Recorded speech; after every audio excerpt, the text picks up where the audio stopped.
ஓம் சாய்ராம். அனந்தகோட்டி பிரம்மாண்ட நாயக ராஜாதிராஜ யோகிராஜ பரபிரம்மம் ஸ்ரீ சச்சிதானந்த சமர்த்த சத்குரு சாய்நாத் மகாராஜ் கி ஜெய். ஜெய் ஜெய் ஸ்ரீ சுவாமி சமர்த்தா. மகாராஜ் ஸ்ரீ சாய் சமர்த்தா. அக்கல்கோட் ஸ்ரீ சுவாமி சமர்த்தா. கோபுரம் டிவி நேயர்களுக்கு சுந்தர சாயின் சிரம் தாழ்ந்த நமஸ்காரங்கள். நாம் அக்கல்கோட் ஸ்ரீ சுவாமி சமர்த்த மகாராஜுடைய லீலாமிரதத்தை பருகிக் கொண்டிருக்கிறோம்.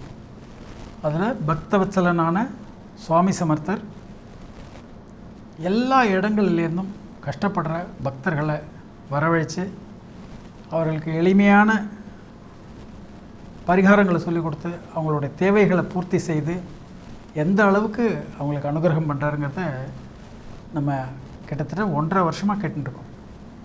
இது எல்லாமே நமக்கு நிச்சயமான ஒரு பரிபூர்ணமான ஒரு முழு நம்பிக்கையை நம்மளுடைய குருவுடைய பாதங்களில் நமக்கு ஏற்படுத்தி நம்ம வாழ்க்கையை மேம்படுத்துங்கிறதுல எந்த விதமான சந்தேகமும் கிடையாது. அக்கல்கோட்லேயே அந்த அரசாங்கத்திலேயே கஜானாவில் ஒரு பொருளாளராக வேலை செய்யக்கூடிய நாதோபா அப்படின்னு ஒரு சுவாமியுடைய எளிமையான பக்தர். அவர் எப்போவுமே சுவாமியுடைய ஞாபகத்திலே இருப்பார், சுவாமியுடைய நாமத்தையே சொல்லிகிட்டு இருப்பார். சொல்லிட்டு அவர் அந்த பொருளாளராக வேலை செஞ்சுட்டுருக்கார். அப்படி வேலை செஞ்சுருந்தால் கூட எப்போவுமே உங்களுக்கு தெரியும், எல்லா நல்லவங்களுக்கும் எதிரிகள்னு இருப்பாங்க. ஏன்னா அது பிரபஞ்சத்தோட படைப்பே அப்படி. எதிர்மறை சக்தியும் நேர்மறை சக்தியும் ஒன்றுக்கு ஒன்று எப்பவும் உரசிண்டே இருக்கும். அந்த மாதிரி இந்த நாதோபா எவ்வளோ நேர்மையாக வேலை செஞ்சுருந்தாலும், எவ்வளோ சுவாமி மேலே பக்தியாக இருந்தால் கூட அவர் மேலே பொறாமை பிடிச்ச சில எதிரிகள் அவருடைய கஜானா அவருடைய இதிலேருந்து பொறுப்புலேருந்து ஒரு 2000 ரூபாய் திருடின்றாங்க. 2000 ரூபாய் திருடி எடுத்துகிட்டு வச்சுட்டு நேராக போய் ராஜா கிட்ட சொல்லி, இந்த நாதோபா 2000 ரூபாயை களவாடிட்டார் அப்படின்னு சொல்லி அவர் மேலே பழி போடுறாங்க. பழி போட்டவுடனே உடனே நாதோபா கம்ப்ளீட்டாக செக் பண்ணுறார். ராஜாவும் இன்னொருத்தரமாக சேர்ந்து போய் அங்கே செக் பண்ணால் கஜானாவில் 2000 ரூபாய் குறையுது. அதான் ஏற்கனவே இவங்க திருடின்னு போயிட்டாங்களே. அந்த 2000 ரூபாய் குறைஞ்ச உடனே நாதோபா மேலே பழி போட்டு நாதோபா தான் அந்த 2000 ரூபாயை கையாடல் செய்து விட்டார்னு சொல்லி அவரை அரெஸ்ட் பண்ணி உள்ளே வச்சுறாங்க. அவரை அரெஸ்ட் பண்ண உடனே அவர் ரொம்ப மனசு கலங்கி ரொம்ப வருத்தப்பட்டு அவருடைய வருத்தம் உடனே அக்கல்கோட் ஸ்ரீ சுவாமி சமர்த்த மகாராஜருடைய பேரில் தான் போய் விழும். உடனே சுவாமிகிட்ட தான் ரொம்ப போய் அவர் கஷ்டப்பட்டு கெஞ்சி அழறார். மனசளவில் சுவாமிகிட்ட சொல்கிறார், நான் எந்த விதமான தவறுமே பண்ணலையே சுவாமி, நான் ஏன் இப்படிலாம் கஷ்டப்படணும் அப்படின்னு சொல்லி அக்கல்கோட் ஸ்ரீ சுவாமி சமர்த்த மகாராஜர்கிட்ட சொல்லி, நீங்கள் தான் என்னை இதிலேருந்து காப்பாற்ற முடியும், உங்களுக்கு தான் உண்மை தெரியும் அப்படின்னு சொல்லி சுவாமிகிட்ட ஆத்மார்த்தமாக அவர் வேண்டிக்கிறார். வேண்டினோடனா அடுத்த நாள் வியாழக்கிழமை வருது. வியாழக்கிழமை சுவாமியை தரிசனம் பண்ணுறதுக்காக மகாராஜாவும் அவருடைய அதிகாரியும் தாபோஜியும் வரார். சுவாமியை நமஸ்காரம் பண்ண வரும்போது சுவாமி ஒன்று கோபமாக இருக்கார். நீ எங்காலேயே பிடிச்சி உள்ளே போடுறியா, நீ சரியாக கணக்கு பார்க்க தெரியுமா உங்களுக்குலாம் அப்படின்னு சத்தம் போடுறாரு. சத்தம் போட்டோடனே இவங்க உடனே பயந்து போய் சுவாமியுடைய பாதத்தில் விழுந்து மன்னிப்பு கேட்டுட்டு, சுவாமி நாங்கள் தெரியாமல் ஏதாவது தப்பு பண்ணியிருந்தா கூட எங்களை மன்னிச்சுங்கன்னு சொல்லிவிட்டு, உடனே சுவாமி இவ்வளோ தூரம் கோபமாக சொல்கிறாரு அப்படின்னு சொல்லிவிட்டு, அப்போ நிச்சயமாக அதில் ஏதோ விபரீதம் இருக்குதுன்னு சொல்லிவிட்டு வேகமாக போய் திரும்ப ஒரு தடவை கணக்கு பார்க்குறாங்க.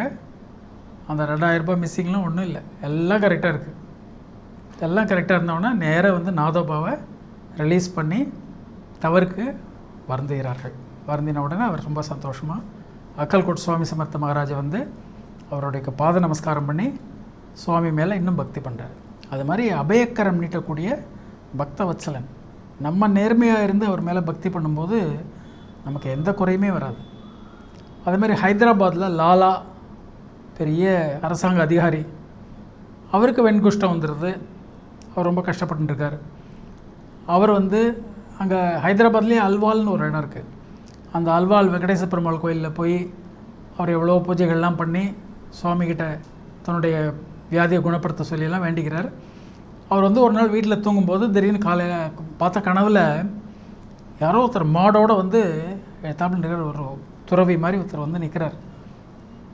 இவர் ஒன்றே இது என்ன கனவா இல்லை நனவா, எப்படி நான் நம்ம மாடியில் தானே படுத்துட்டுருக்கோம், மாடிக்கு எப்படி ஒரு பசு வர முடியும் அப்படின்னு சொல்லிட்டு அவர் கேட்கும்போது அவர் சொல்கிறார், என்னால் எங்கே வேணால் வர முடியும், நான் வந்து காணுகாப்பூர் போகிற வழியில் இருக்கேன், என்னால் எங்கே வேணால் வர முடியுன்றார். அந்த கனவு அதோட கலைஞ்சு போய்ட்டுறது. அதுக்கப்புறம் வந்து அவர் தெரிஞ்சுட்டு அக்கல்கோட் சுவாமி சமர்த்தர்னு ஒருத்தர் இருக்கார், அவரை போய் நம்ம நமஸ்காரம் பண்ணினா எல்லாம் சரியாயிடும்னு தெரிஞ்சுட்டு அக்கல்கோட்டுக்கு வரார். அக்கல்கோட்டில் வந்தால் சுவாமி எப்போ தான் சோழப்பா வீட்டில் உட்காந்துட்டு அவருக்கு பக்கத்தில் ஒரு கபில பசு வேறு இருக்குது. அந்த கபில பசுவோடு அவர் உட்காந்துருந்தோடனே இவர் நேராக வந்து சுவாமி நமஸ்காரம் பண்ணும்போது அவரை பார்த்த உடனே, அந்த பசுவோடு அவர் பார்த்த உடனே அவருக்கு ஷாக் ஆன மாதிரி போயிடுது. இவர் தான் நம்ம கனவில் வந்தார் அப்படின்னு சொல்லி நமஸ்காரம் பண்ணும்போது சுவாமி அவர் சத்தம் போடுறார், என்னோடய பசுவை நீ அடிக்கிறியா அப்படின்னு சொல்லி மிரட்டுறார். எவ்வளோ தைரியம் தான் நீ இந்த மாதிரி பசுவை துன்புறுத்து அப்படின்னு சொல்லி சத்தம் போட்டதுக்கப்புறம் உடனே அவர் மனசு இறங்கி, சரி போய் நாய்களுக்கெல்லாம் ரொட்டி கொடு, எல்லாம் சரியாயிடும் அப்படின்னு சொல்லி அவர் அனுப்புகிறார். நாய்களுக்கெல்லாம் ரொட்டி இட்டவுடனே கொஞ்சம் கொஞ்சமாக இவருடைய வெண்குஷ்டமும் மறைந்து நல்லபடியாக அவர் சுஸ்தமாகி சந்தோஷமாக இருக்கார்.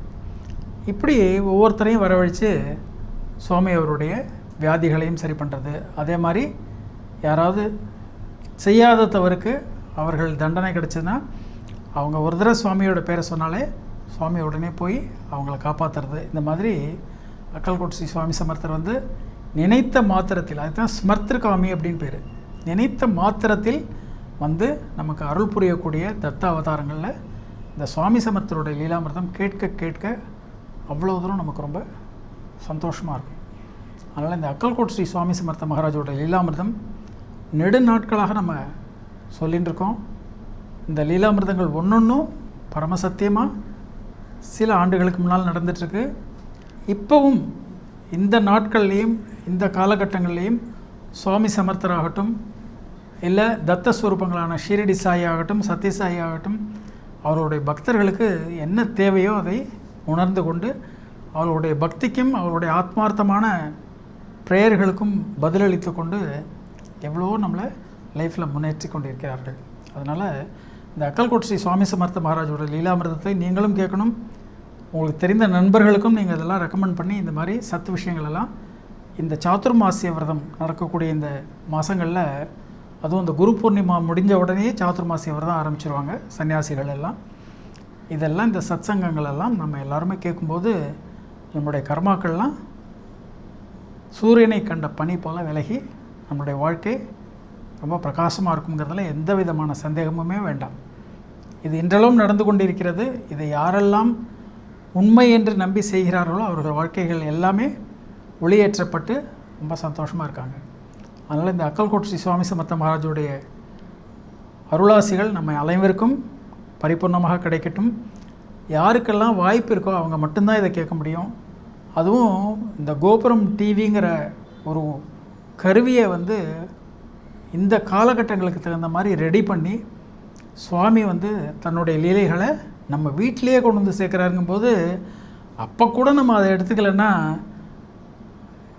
We are missing the bus. அதை மட்டும் நல்லா புரிஞ்சுக்கணும். அதனால் எல்லோருக்குமே சுவாமியுடைய அருளாசிகள் பரிபூர்ணமாக கிடைக்கட்டும். நம்ம அடுத்த எபிசோடு அடுத்த வாரமாக தொடரும். ஜெய் ஜெய் ஸ்ரீ சுவாமி சமர்த்தா, மகாராஜ் ஸ்ரீ சுவாமி சமர்த்தா.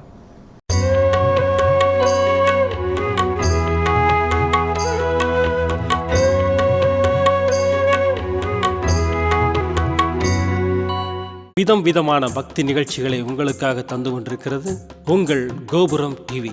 உங்களுக்கு பிடித்த நிகழ்ச்சிகளை லைக் செய்யுங்கள், உங்களுக்கு பிடித்த மாணவர்களுக்கு ஷேர் செய்யுங்கள். மேலும் சப்ஸ்கிரைப் செய்வதோடு மட்டுமல்லாது அருகில் இருக்கும் பெல் பட்டனை கிளிக் செய்து கோபுரம் டிவி நிகழ்ச்சிகளை உடனுக்குடன் தெரிந்து கொள்ளுங்கள்.